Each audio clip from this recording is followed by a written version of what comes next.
a little bit of a quick recap if we have some more folks come back in.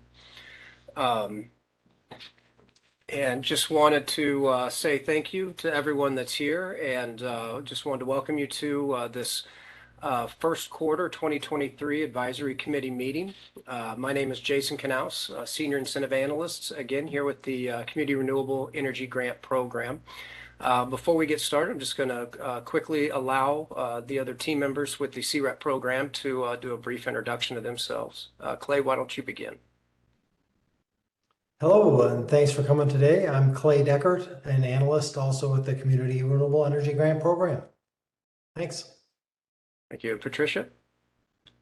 Hi, I'm Patricia Phillips, and I'm here to help you with the access to the webinar. So if you have any issues, just put questions or comments in the chat. Thank you. Wonderful. Pandian? My name is Pandian Krishnaswamy. I'm the Incentives Program Manager. Thanks for joining this advisory committee meeting. Wonderful. Thank you, everybody.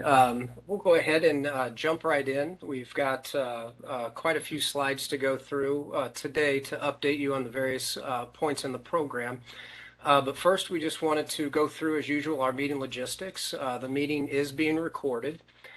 Feel free to ask questions using the chat, and Patricia there will help sort those out, or let myself and Clay know if there's a question. You can use the raise hand function to indicate interest in making a comment. And we do have some time set aside for public comment towards the end of the meeting. And if we could go to the next slide.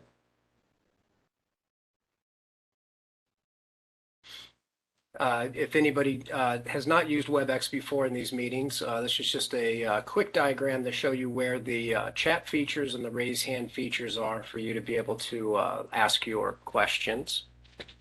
We'll leave that up just for a second, let everybody take a look at that.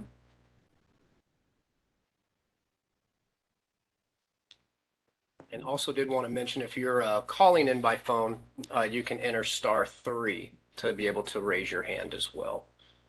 Clay, can we go to the next slide, please? And just wanted to go over how the meeting's going to be facilitated today. Our panelists are going to be our advisory committee members and the ODO staff that introduced themselves before. There is time, as I mentioned, at the end for any public comment, and you can also send chat questions via or throughout the meeting. Patricia will organize those for that public comment time or for our Q&A time with our advisory committee members. And as always, we like to go through for our meetings our community agreements, and these are designed to foster an inclusive and respectful meeting today. And as always, those items are: be present and ready to learn, be respectful to others. Learning often happens outside of our comfort zones, and it's always good practice to listen to learn and not to respond at all times. We also thank you for being flexible if we experience any technology issues or changes. And again, if you need something, just ask for it. Patricia's there in the chat to be able to help you out with that. Can we move on to the next slide, please? And just to quickly jump in, here is our agenda. We're going through in just a moment. Clay and I will walk you through the CREP team updates for rounds 1, 2, and then we'll even touch upon some items for round 3 that'll be upcoming here later this year. And then, as we did in the last meeting, we're going to move into a couple of questions for the advisory committee. One of those will be to discuss some ideas or recommendations for a current vacancy on the committee, as well as ideas that can help us if we have future vacancies come in. Just wanted to remind everyone that during that time, we are going to stop the presentation. I'll ask advisory committee members to please turn your cameras on for that discussion. And then finally, we'll wrap the meeting up with some public comments if we have any today. And Clay, if you could go to the next slide, please.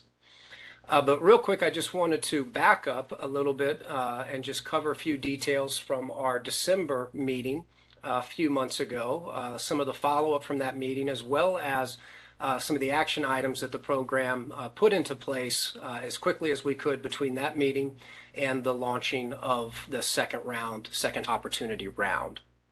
Clay, go ahead and we'll move forward. And so if we all remember in that meeting, we had a discussion about some outreach and engagement recommendations, ideas in order for us to better promote the program and to spread the word about the program throughout Oregon.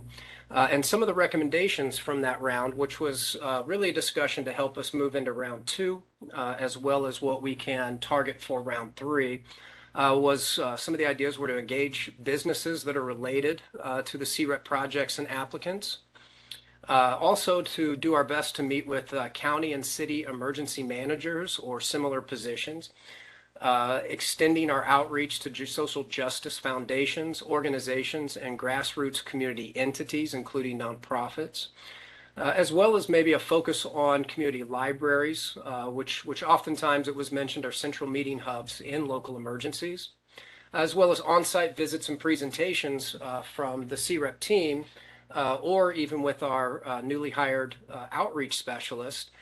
And along with those on-site visits to try to do a better job working with our strategic engagement and comms team to engage local media for coverage about the program and the grantees and the applicants and the projects, as well as increased coordination with Energy Trust of Oregon and other statewide groups, as well as packaging our outreach and application support materials through videos, recorded videos, additional guides that could be distributed, sent to and distributed to those entities by yourself, your contacts, or some of these entities we've been talking about.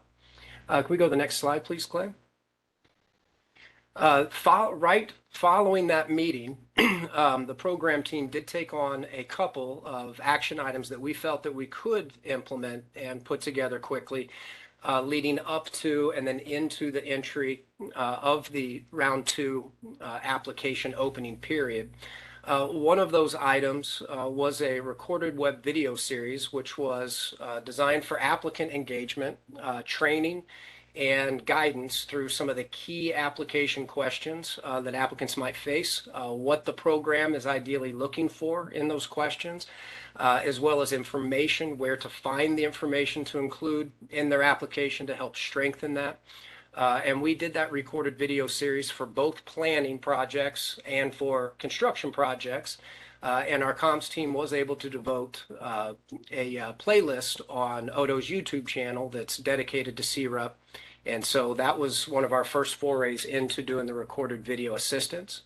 As we moved into the round two application period, we also took the advice of the committee and held a check-in webinar for current and prior applicants, as well as applicants that we had currently in our system in draft mode. That was, again, designed to be a check-in to offer some guidance and support to those applicants or those folks that were trying to begin their application process, as well as we spent considerable time during that meeting doing questions and answers for folks that were applying to the program or in the process of beginning to start their application. And that occurred about midway through second week of January during the open period.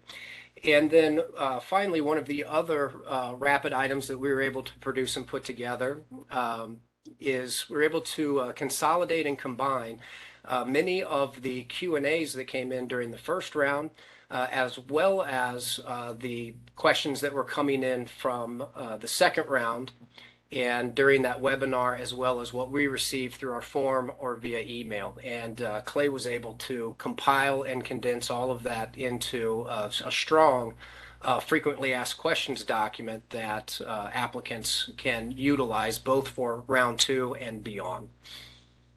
Clay, can we go ahead and move on to the next slide? And as we'd also discussed back in December, we took those excuse me, we took that information and we also have put forward some forecast planning for our planned outreach as we move into our third round. And in that, we're looking at doing recording a CREP program highlights and a benefits video of the projects. Ideally, this would be for stakeholder distribution to help drive awareness for the program. Ideally, we would hope that that would help set some on-site meetings, as well as allow us to create some custom webinars for associations or groups or these social justice nonprofits and organizations, as well as just packaging up presentation materials about the program for stakeholders and associations and groups around the state. Later on, if anybody has any specific ideas for that, we certainly would love to hear that in our discussion. We also are looking at utilizing our internal resources better within ODO, such as utilizing, as I mentioned earlier, the outreach specialist and our RARE team members within our RARE program that are currently with ODO. And this is really designed more to engage our community groups, those grassroots organizations, our rural communities, as well as even local political and business leaders to get the word out and get the message of CREP as we move towards round 3. And then lastly, just internally, as we're launching more programs, we're having a wider reach around the state and organizations and groups, and we're looking at collaborating more with our ODO program team members to share some of these related contacts, as well as any outreach best practices that people are finding amongst the different programs here within the Department of Energy. Clay, if we could go to the next slide. And I also just wanted to take a quick moment with our members that are on. If there's any part of the presentation, if you have any questions, please don't feel like you have to wait till that period. Go ahead and enter them in the chat or raise your hand and Patricia will stop for a moment. But for right now, we want to go into our round 2 update and overview and where we are within the program.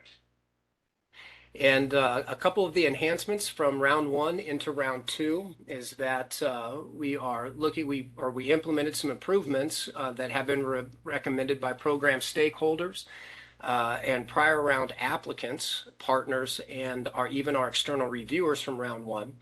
And again, for this round, we had 12 million available in our overall program bucket, and we allotted 2 million or up to 2 million for our planning projects, and that would be 1 million for the renewable only planning and up to 1 million for our resilience energy or renewable only with resilience energy projects as well. As we mentioned back in December, we undertook a large effort to improve the application questions, the instructions, and developed even more guidance for applicants via resources. And we also implemented a fully digital application evaluation and scoring process for our competitive review. And then finally, our outreach to prior applicants, we focused on outreach to prior applicants and enhanced the support guidance for them before and during the open application period, which we went through on the prior slide. Clay, could we move on? And we also have updated our timeline just slightly for this round. As you know, the application period closed on February 15th. We went through completion and eligibility review for all of the submitted applications, and that ended on March 22nd. And just this last Monday, we launched into our competitive and technical review process.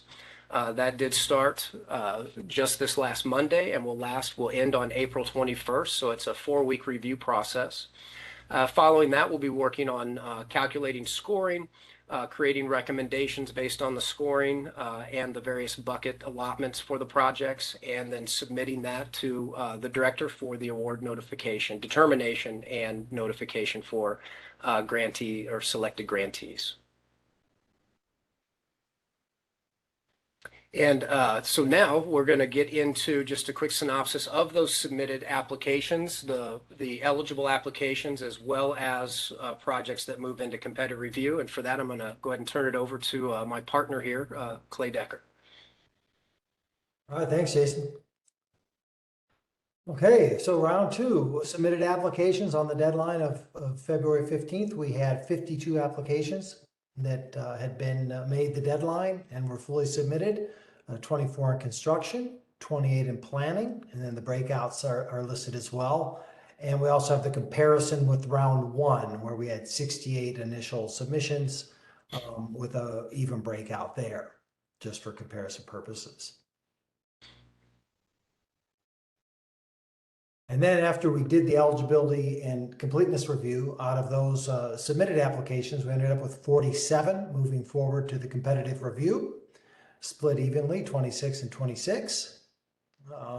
We had 3 applicants withdraw, and only 2 this round were found ineligible. And then again, you'll see the comparison with round 1 on the right side there. And I just wanted to say, I apologize. I had a typo on the total numbers. I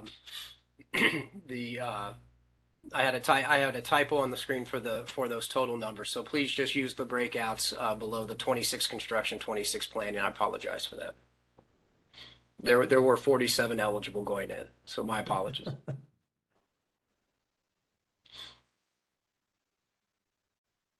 All right, and here's some more detail on the applications.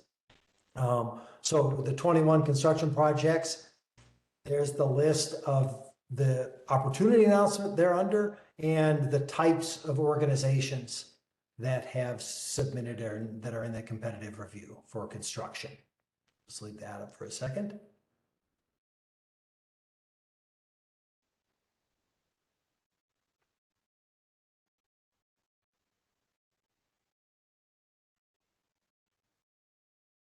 And then looking at the planning, 26 there, and we have the 9 renewable only and the 17 energy resilience.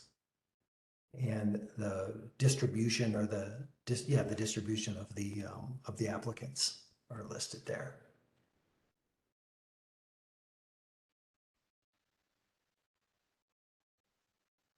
As far as technologies, we don't have a slide on that, but we do have, like round 1, it's primarily solar, with a few mix in of some biogas and some hydro mixed in as well. And just a reminder from the competitive review scoring criteria that is in each opportunity announcement. I'm just going to run through those right here just to remind you about what was created through your assistance on the advisory committee in putting together the scoring criteria that is in each opportunity announcement and exactly what the evaluators are using now to evaluate and score the projects against each other.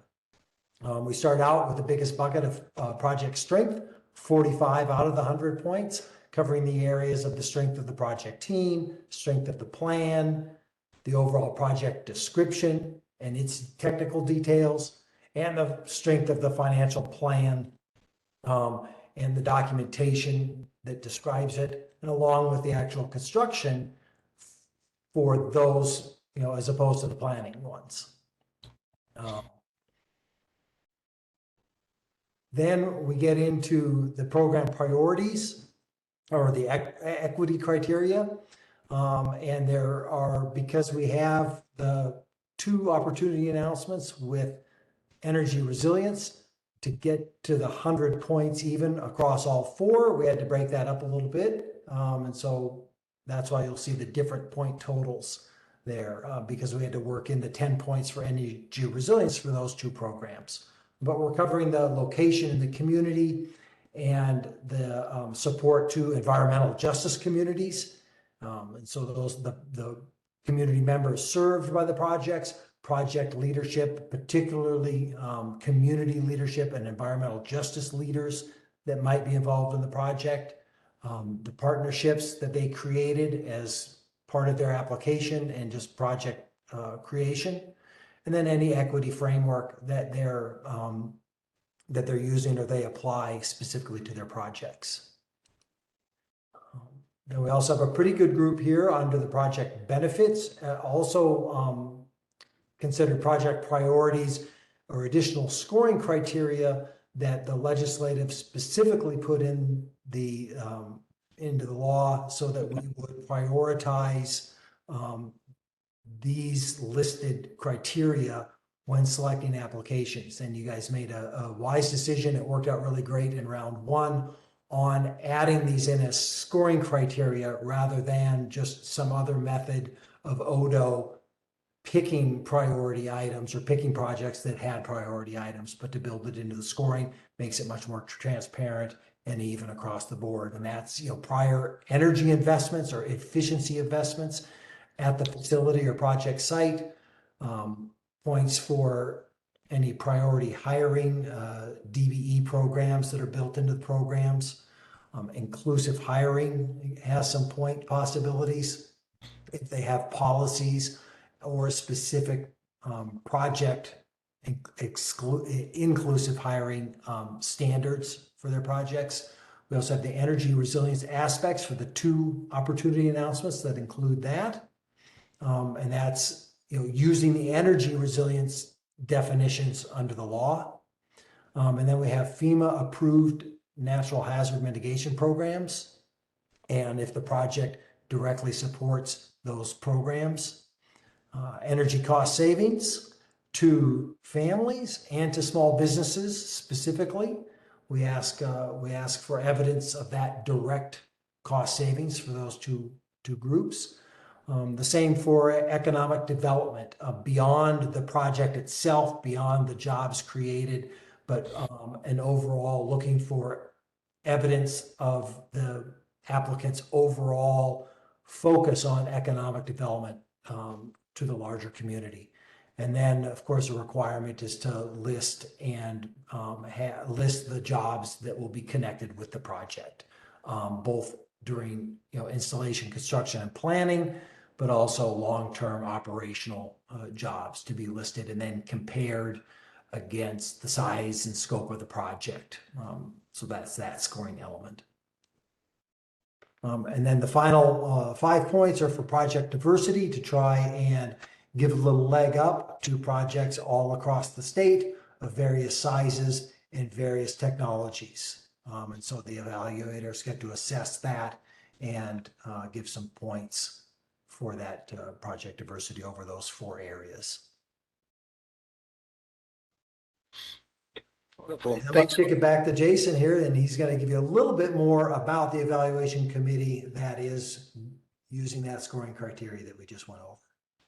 Well, thank you, Clay. And just as a quick reminder, back into round 1, with each of our competitive review processes, we have an external evaluation committee. These are interested applicants that you have helped to engage and to come and apply, as well as people that we have engaged throughout ODO or some of our RARE members and outreach specialists here within the agency. And that process is they come in, fill out a statement of interest application where they come in and submit their level of interest, some background information, helps us sort of organize who fits into the different review categories if they're eligible. And then, of course, their time availability. And in this second round, we had 26 applicants come in as proposed external reviewers. Before we moved into our kickoff meeting, we did select 16 evaluators and then met with them on March 8th and determined that we were going to have 4 external evaluators per review group. And we have 6 internal evaluators from ODO, and 3 of those internal would be assigned to each of the groups. And the way that our groups are laid out for this particular round is each of these groups of reviewers are put into a team to simply review the projects within one opportunity announcement. So we have 4 opportunity announcements, 4 groups, and between 7, and in 2 groups we actually have 6 reviewers. We actually have 2. We had 1 additional person have to drop out this week. And then the other part, as we mentioned earlier, to try to make the process more efficient, we worked in tandem with our IT department to create a review portal, both in the full application view, as well as we broke it down into all the questions that relate back to those scoring criteria that Clay just went through, broken out into tabs individually. To help those reviewers move quicker through these projects. And then we put our scoring process fully online so that information is easy for us to just go and grab once the review period is over and start to move into our calculations. And Clay, if we could move into the next slide, please. And then additionally, we wanted to give the committee an update on round 1's performance agreements. Clay, if you could move into the next slide. This is just a quick map and reminder for the committee members here that of the distribution of the projects between the planning and construction projects that were selected to receive a grant in the first round. So I'll leave that up just for a moment to let everybody reacclimate to where those projects are located. And that was definitely something in round one that that we did notice that we had a really good distribution of projects throughout the state. And Clay, if we could move into the second one. So for round one, in planning, we had 8 total projects that were selected. One of those performance agreements has been finalized and sent out. And I did actually get word today that the remaining 7 are anticipated to be wrapped up and completed within Odo's internal review. And those should be, we're anticipating those will be sent out by or before this next Monday coming up. On the construction side, we had 13 total projects. And as of today, we have 9 of those sent out. The remaining few are still within Odo's final review of the performance agreements, but we also anticipate these going out very soon. And just as a quick highlight and a reminder, the projected grant funding for all these projects for round one was at $11,975,000 and change. We could go ahead. And then this slide, we just wanted to kind of prompt something that we'll be contacting or sending out to advisory committee members here in the next couple weeks. Clay, if you could go ahead and move forward. Is that we just wanted to touch base with members about just any recommendation or ideas for round 3. We'll be sending out follow-up where we'll be looking for ways to improve or even changes that members are thinking of as we've moved through this first and second round of the program. And just some of the initial considerations or ideas, things to think about is additional outreach and or any engagement gaps that that committee members feel like are occurring within the program, areas that we might want to really double down our efforts and try to target with our outreach and engagement. If there's any scoring changes, this committee developed that scoring criteria and the scoring breakouts. It's a great time to review that as we're moving through our first and second rounds, moving into a new round. As well as any kind of recommendations for bucket funding for round 3. One example would be committee members like the breakout of 1 million for planning renewable only, 1 million for planning resilience to make sure that enough of those projects, if applied for, do receive that the funding for the level of those projects. And then lastly, our program, does have a priority attached to it from the legislature to focus on projects with resiliency. And so there might be something to consider is should we be looking at increasing our bucket allotments to resilience projects, maybe in a higher ratio than the renewable projects, and then just any other improvement or ideas. And if anyone has any of those to share today, that would be great. We're about to move into our question session, or we'll send that out and just have committee members respond back via email or via poll or a survey. Clay, if we could go to the next slide, please. And so that kind of brings us to the end of the round 1 through anticipated round 3 updates. And before we move into our discussion, just wanted to hold the floor a moment for members if you have any questions or comments about the presentation and the updates so far.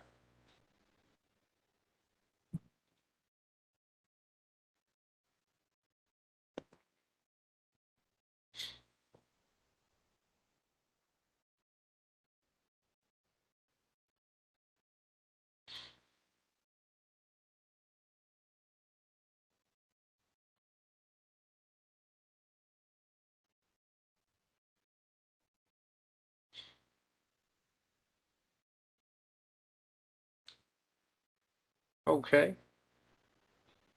All right, we'll go ahead and move forward. We do have a public comment time frame, but I think we have a pretty limited audience today. If there were to be any questions, we just do ask that it's a good time now to raise your hand to indicate for the public if they wanted to ask a question or make a comment after the advisory committee discussion. And then that will just allow us to organize those and be ready.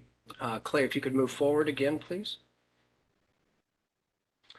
And we're about to we'll go into our discussion period. And I did want to pose one additional question that has come up, and that has to do even with the round three, but a question that has come up or an item to discuss for round two is, does this committee have any suggestions, for example, if a planning bucket winds up being less than $1 million, and we do look as if we're going to have one of those groups come in, even all the applications in there will be coming in at under the 1 million allotment that we placed for that. So that's one question we want to cover with those members that are here today. And then the other, and we sent you this via the email to think about, is just any recommendations that you might have for filling any current vacancies or contacts that we might be able to utilize if we have any vacancies come up in the future. So Clay, let's go ahead and jump into the next slide, please. And if you guys all don't mind going ahead, you that are here today, go ahead and turn your cameras on for the QA discussion. And I think, let's see, Clay, if you want to go ahead and just pause the presentation while we're in discussion time.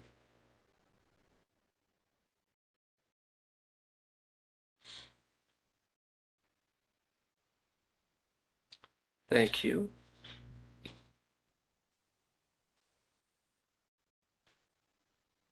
Alessandra, how are you doing? I'm doing pretty good. Can y'all hear me all right? Yeah, I can hear you. Yeah. All right. And also was going to invite Jenny as well, if you wanted to go ahead and turn your camera on for the discussion time, as well as Mark and Audrey. But while we're doing that, we'll go ahead and I'm going to just jump in with that first question. I knew I'd forget exactly how I asked it, so I wrote it down with the slide there not to coach me and assist me. But just to double back to that first question, it does appear as if we're going to have at least one of those opportunity on the planning side, one of those opportunity groups are going to wind the entire requested amount for the amount of applications we have there will be under the 1 million allotment that we are up to the 1 million allotment we had placed. So the question is, what does this committee or the members here, what are some of the ideas or recommendations that you would think with that overage money? You know, and maybe an example would be, should that overage money just automatically be applied into the planning resilience group, which may or may not go above the 1 million? Or does it make sense for that to be distributed into the construction side? And even if that, should it be contributed into the construction resilience side, just as kind of a quick little consideration?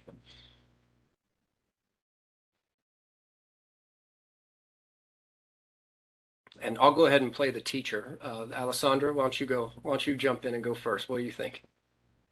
Sure. I mean, I don't have necessarily like strong feelings about this. I think I'm actually curious if there's a way to have it be flexible to where it might be needed when it comes up. Since we don't know if the resilience projects will need more funding or the construction side might need more funding, wondering how flexible it is to be able to adapt it to what is needed. And then the second question, is there any like rollover, or do we have to spend it during this time? So a good example is in round one. In round one, we had approximately, not quite, but approximately 25K that went unprojected. for that first round. So that definitely is an item. We were waiting to get in and through round two, or to see what our projections were as we're moving more towards finalizing round two, to figure out how the program team would get together and utilize those rollover funds. So that is definitely something internally we're going to be discussing probably within the next month or so. And Alessandro, if I understood you correctly, you're saying if there is that overage, just having the flexibility to maybe distribute it throughout the other groups without maybe us specifically identifying it, but distribute it throughout those other groups, maybe based on scoring, and maybe project or program priorities, as they come in to evenly distribute that or target distribute that in different areas. Okay, thank you. Right. Wondering if there is that flexibility. And definitely, want to hear from other folks as well if there's a preference of solidifying a spot for it or not. Okay. And Audrey, how about you? Yeah, I don't think I feel super strongly either way. I think it's really situational. If there's something that we're really, our hearts are breaking because we can't fund it because there's just not enough in this round, or if it would be better suited to just roll it over to the next round and be completely fair and by the previously established rules. I don't know. I think it also depends on how much money it is and if it's really going to make a meaningful, like how big of a slice of the pie are we talking here? So I don't know. I don't feel strongly. Okay.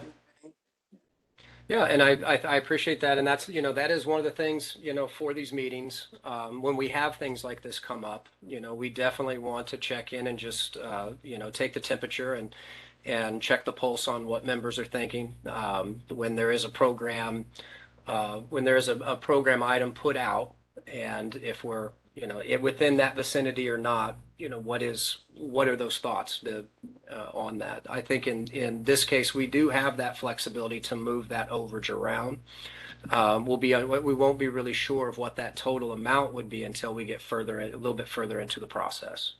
Yeah, I guess reflecting, it is quite a bit of work to do these grant applications, and my organization supported applicants that are in the runnings right now. And so reflecting for these organizations that if they're valid and well done and the overage could help, add another one in, then, maybe there's value there to not push them to the next round and say, try again. But if they qualify and if they're valid and we think worth funding, then maybe taking the money and being able to use it beneficially now. So I just said I don't care, but I guess if I were to make a decision, helping people out right now is better perhaps than pushing it. Okay, thank you. You know what? I actually have one follow-up for you on that. Would you find it more valuable for that to shift in going across the projects you're talking about? Would you find it more valuable to shift into planning projects to then be able to move them into a construction project in a later round? Or would you think construction might be just, if we had overage, that it would be more important to maybe move it into the construction phase or to award more construction projects? I didn't mean to put you on the spot, just The shortage is in planning, and we're considering whether to save it for planning next year or this year moved into construction. It wouldn't be saved. Question. It wouldn't be saved. We would just move, if we had an overage in one, I was just asking if you thought it would be more important to move that fund and increase the amount this round for planning, the other planning group, or would you feel it's more important to move it into construction projects for this round, that additional month, those additional funds, or similar to what Alessandra was saying about maybe evenly distributed across as it's available? I think as long as it's beneficially used to help people, that's the objective of it, and just make the best decision according. I mean, if we're not breaking the rules that are set out by statute, just help the most people, I think. Okay, thank you for that. I apologize for playing tough TV reporter there. All right. And Mark, are you on? I don't have Yeah. you on my screen up there. Oh, you can, are you on by the phone, by phone? Yeah, sorry, I had to drop off for a minute. I had to get in the car to head somewhere, and I had to pull over to get my video on. So sorry about my technical difficulties here. But Oh, no yeah, problem. I've been listening at least, and I agree with all the points. You know, to me, it's put the money where it could be used for the best purpose, and that really I would put to you all to determine through the review committee scoring and all of that. And yeah, I just kind of I was also going to echo something that I think Audrey was saying about. You know, it would depend on whether you keep it in planning or move it to construction. To me, it would come down to not just the scoring, but also the amount. Like, if it's a small amount, it probably makes more sense to just keep it as planning. If you have a larger amount that can make a meaningful contribution to construction, and it's worth it, do it that way. But yeah, so basically I'm agreeing with what you've heard so far. Okay. All right. Wonderful. Thank you, Mark. I appreciate it. And Jenny, you're our one of our honorary members here today, so we'll go ahead and include you in on that one as well. What would you think? Yeah, I was gonna say I'm a honorary ex officio member, so take my vote with what we will.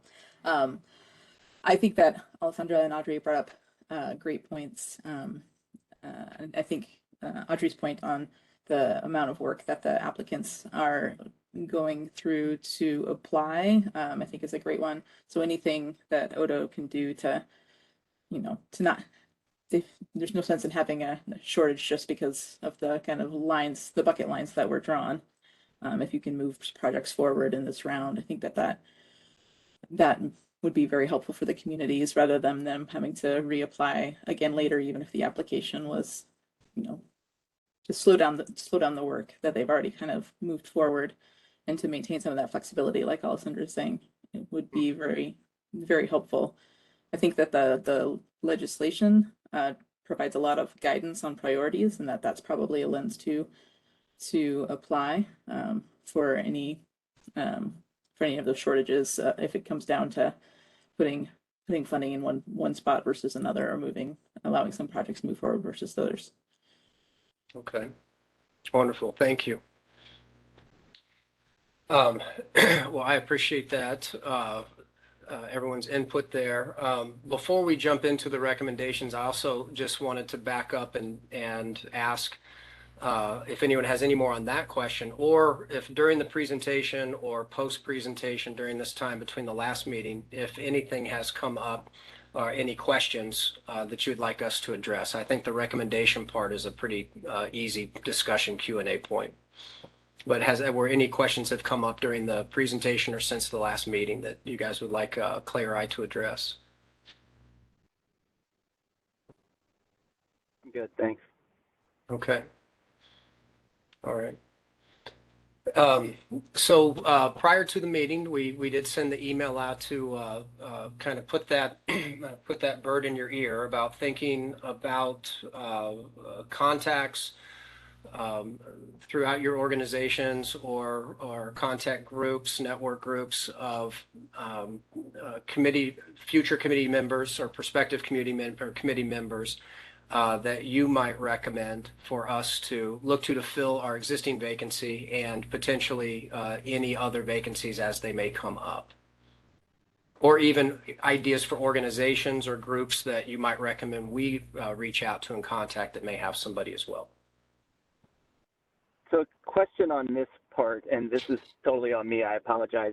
It's been a busy couple of weeks, but I don't remember if there was anything in the materials that were sent that talked about kind of the vacancies. Were these people that left the review committee, and if so, what type of background? You know, who were they representing? Where did they come from? That kind of thing, or are they just totally open positions that have never been filled? And again, I don't remember if that's in the email. If it is, then I will look at it afterwards and give you some thoughts on it, but I haven't looked at that yet. And so without knowing that part, it's kind of hard for me to offer suggestions. But yeah, no, I appreciate that, Mark. In the message, I don't think we went into specificity about the member who did leave. And it was because of a position change. It was actually the representative from the governor's office. And so one of internally, we have been looking at reaching out and trying to find a similar position, whether within the governor's office or elsewhere, but ideally there, to invite the same person in that position to join the advisory committee as well. But we also do have, potentially, we may have a couple of more openings through position changes with others. They're not confirmed yet. And so we were also trying to get out in front of that as well. Yeah. Well, on the governor's office one, my only other thought, other than like you said, trying to get the person who has that position now, is maybe somebody from Regional Solutions, one of those representatives, might that kind of fill that role? And it was Resource Solutions? No, Regional Solutions. It's the team of That's the right. yeah, a team of folks around the state. Some of which, maybe there's an area that a lot of these projects are in. That person might be good, or something like that, or somebody that has a background in energy across that network. Okay. Yeah. And I'll look into that a little bit more because I know you shared that as well in the last meeting for some options for other folks Sorry, too. I'm a broken record here. I didn't remember Oh, no. I said that last time. Well, it wasn't for this. It was for our Okay. engagement as well. So it was part of, I was Okay, looking at for okay. round 3 engagements as well. Got it. There were Okay. specific categories outlined in the statute that the people had to be in like, a nonprofit, Mhm. a utility, a government. Weren't there specific buckets that we were looking to fill people in? There are. Clay, can you go over to the on the web page? Can you pull up the list and the positions and just go ahead and share that? So I think it might So be nice. as kind of just a quick breakdown, and I think Clay's going to try to share our current positions with the vacancy, and that also gives an outline. But it's we're looking at a member of the Environmental Justice Task Force, Representative Business Oregon, a representative of the electric companies, a representative from consumer-owned utilities, as well as a representative from an organization that represents community renewable energy development. Also from one of our federally recognized Oregon Indian tribes. We were also trying to fill 3 representatives of local government to represent the interest of counties, cities, and special districts, as well as representatives from non-governmental organizations that represent communities of low income or disadvantaged households, and representatives from relevant state and federal emergency management or response agencies.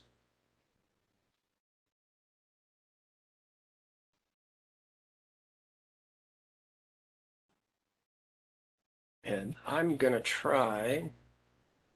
Patricia, could you do me a favor and copy the list from our internal chat over to the chat for the presentation, so everybody has that list that I just read available to them. It's I in already did. Oh, thank you. Thank you. I should have known. It's okay. Yeah, I just think for the diversity of the group, it might be nice to replace sort of like for like-ish as much as we're able to keep with that outline of folks who are supposed to be on there. Yeah, and maybe another approach here with this group is if we wind up getting confirmation of 1 or 2 of those other positions that are pending we're waiting for some information on potential position changes and whether that'll be lateral and that will have no impact, or whether we will be potentially looking for additional members. Maybe a better approach here is when we send the email to you in a couple of weeks or prior to the next meeting, we can send you more specific information, such as what Mark was asking about a moment ago, and potentially even the exact positions and our focus for those positions within the framework of the charter.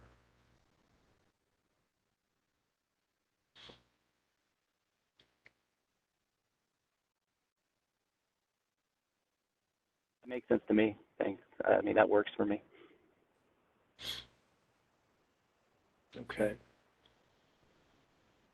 All right, well, we'll go ahead and move forward with doing that when we follow up, or use that as maybe a follow-up question before we move into our next meeting.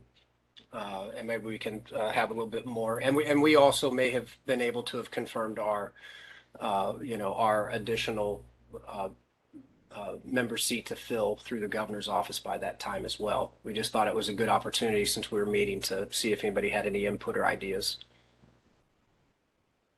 All right, we'll go ahead. I know we're coming up originally on the time that we had for this meeting. I apologize that we went a little bit over, but I also, just looking at the list, I don't think we're going to have public comment, but I need to make sure that I open it up in case we have someone in there. Clay, if we could just jump back onto the presentation. But before we jump into that, I just wanted to let you all know that as we're moving forward, our next step obviously is to complete round 2. And then once we have determined those grantee selections from round 2, we'll be setting the meetings to go over the requirements and details and information that we're going to need to begin establishing the performance agreements and exhibits for those. As well as moving forward into what we discussed earlier about our round 3 improvements and engagement and outreach ideas. Some were internal ideas and some came from that December meeting as well. And just also wanted to give you guys some advance notice. It'll be a little quicker than our usual timeframes, but because we'll be wrapping up round 2 here in late May into the 1st of June, that we're looking at having our second quarter advisory meeting in probably mid or late June up to early July. And we'll make sure that we get that information out to you in plenty of time. And with that one, we'll probably be discussing this new committee member and any introductions if that's been filled, as well as go through the round 2 grantee and project summaries. As well as give additional performance agreement and project status updates from those performance agreements from the first round. And then we'll also dive in and just have a little bit more discussion on round 3 recommendations and the estimated timeline of when we're looking at launching round 3 at that time. Clay, if you could go to the next slide, please. Just wanted to double check. Did we wind up having any public in our attendee list today, Patricia? Okay. We did not. Okay, all right, we'll go ahead and move beyond our public commentary. And Clay, if you could go ahead and go to the next, we can move through this. I think our committee members know how to get to our website. And go ahead and we'll move through this. And I'm going to go ahead and just thank everybody here today, our committee members, as well. Jenny, thank you, and thank you for joining in as well. Always appreciate your insights. And again, we will look at meeting in mid to late June or early July. And just want to tell everybody, thank you for taking time out and joining today. If I'll give just a couple more quick seconds for any follow-up questions. And but I think we're all good and we're able to save and stay on time. So thank you all. Look forward to hearing from you, and we'll be sending out some additional communication here in the next couple of weeks. Thank you. Thank you. Thanks, everyone. Thanks, Jason. Thank you. All right. Bye. Thank you. Bye.